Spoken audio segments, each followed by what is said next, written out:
Well, I think we're ready to get started for the deep dive this morning, this Monday morning. It's November 22nd. Glad to have everybody on that joins the deep dive. We're going to talk about this topic, why we will see more listings this winter than typical in the real estate market. To kick that off, I'll start off with this, sharing my screen here. The question that's kind of been top of mind for many of us, and we've talked about it, is this market returning to normal?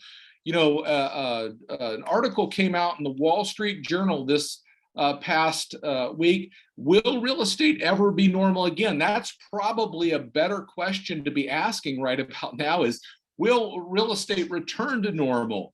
Because this market is anything but normal. So with that as a backdrop, here's what I want to talk about for the next few minutes. What we're likely to see in the next several months relative to those thinking about listing their homes. If we go back and we take a normal market, the question is, when do most listings come to market? Well, in a normal year, we would say in the spring selling season, April, May, and June. But again, this year is anything but normal. And I'm going to kind of throw that question or that answer out and say, in this market, it's going to be this winter.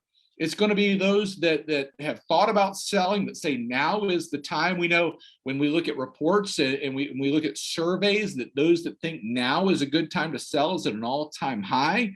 And so I think as we look at that, I want to kind of break that down for you this morning with some very interesting information from NAR. I'll start off here.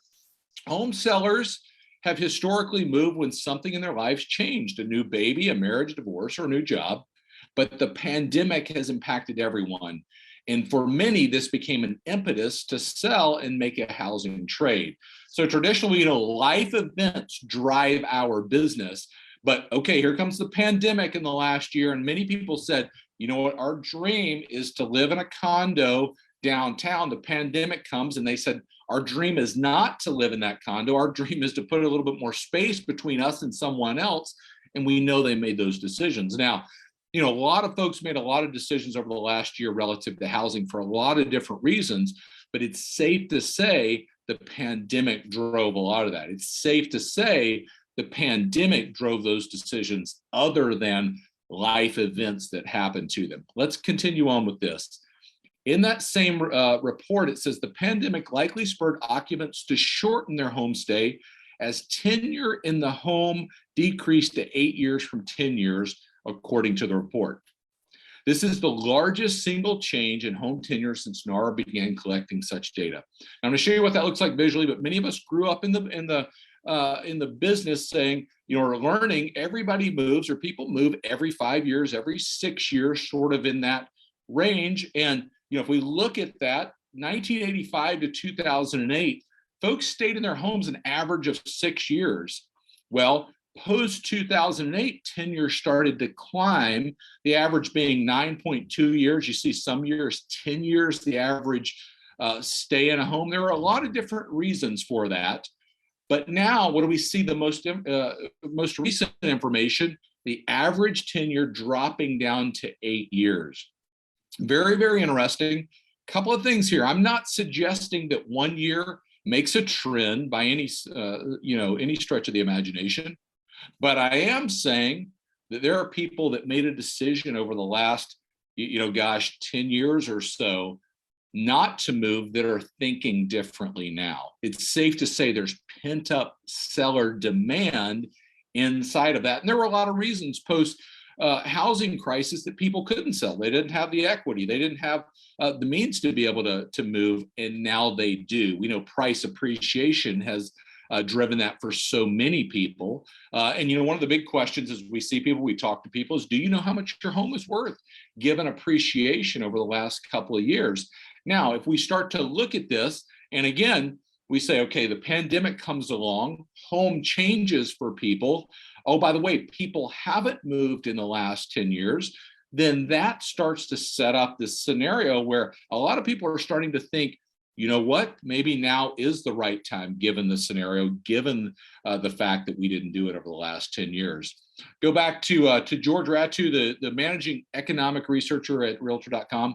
The pandemic has delayed plans for many Americans, and homeowners looking to move on to the next stage of life are no exception. Recent survey data suggests the majority of prospective sellers are actively preparing to enter the market this winter.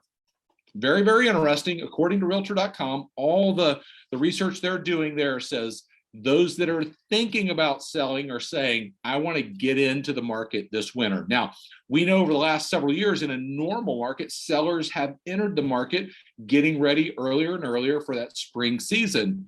And I think this winter, we're going to see a lot of sellers come into the market and say, now is the time for us to make that move. You know, of those sellers that plan to enter the market, out of that survey, 65% have just listed or plan to list this winter.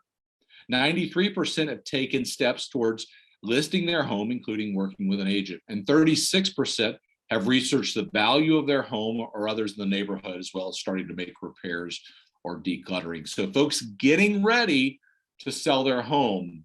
I think the question is we enter and talk to people over the next few days, next few weeks during the holidays is, have you thought about selling? Have you thought about buying?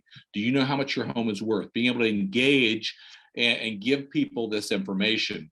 You know, inside that same report, there was kind of a cumulative list of those are the top reasons to sell. 33% that say they've realized they want something different in their home after spending more time in it. Well, that makes sense. 37% their home no longer meets the needs of their family. Maybe their family's grown, maybe something else. Their family's, kids have gone off to school, whatever the case may be, and they don't need as much space. 32% want to be closer to friends and family. We know that's certainly true. And 23% are working or are looking for a place to work inside of their home, a home office or something like this. So it's safe to say, we look at the past and we can say people didn't make a decision to move over the next 10 years. People are saying, yes, I want to make that decision now. And oh, by the way, the reasons for that are listed here. The reasons that I need to make a move that I didn't make it are driving me in that decision. And oh, by the way, record equity is driving me in making that decision. I can leverage that equity in my home to go out and buy what I do want. You know, the question that we started to look at several weeks ago is what's happening with active listing counts? And I want to give you kind of an updated look at that right here. You know, traditionally in our business, you see 2017, 2018, and 2019, how active listing counts in this country have gone. Come on the pandemic in 2020, we know active listings went down. People flooded into the market to purchase homes. And this year has been, kind of trailing back, trying to get back to where we've been in the past. And the question really is, what will happen now? Will active listings continue to climb? Will they flatten out? Will they drop? My guess is active listings are going to be somewhere between flattening out and climbing. And we want to see them climb above where we were in 2020. We want to see more listings come to market and start to give buyers a little bit more option versus this auction type scenario that many of us are accustomed to in the markets that we're in. There's literally, right now, not a market that has enough listings for the number of buyers. There are plenty of buyers out there, but not enough available homes for those that are looking. And we want to see that number climb. So as we start to look at the winter, we start to look at what's happening. No doubt this is going to be a busy winter for real estate. My advice would be to take the next few days, enjoy your family and friends, but get right back after it in December, because those that finish this well will start next year even stronger in the listing category. And oh, by the way, if you look at the most recent data, Daniel Hale says this on a positive note: new listings this week were higher than we saw this time 1 year ago, the first uptick in 8 weeks. Again, we're starting to see some of that come through, starting to see some new listings in the market. If you want a way to share this message, and I would highly encourage you to share this message.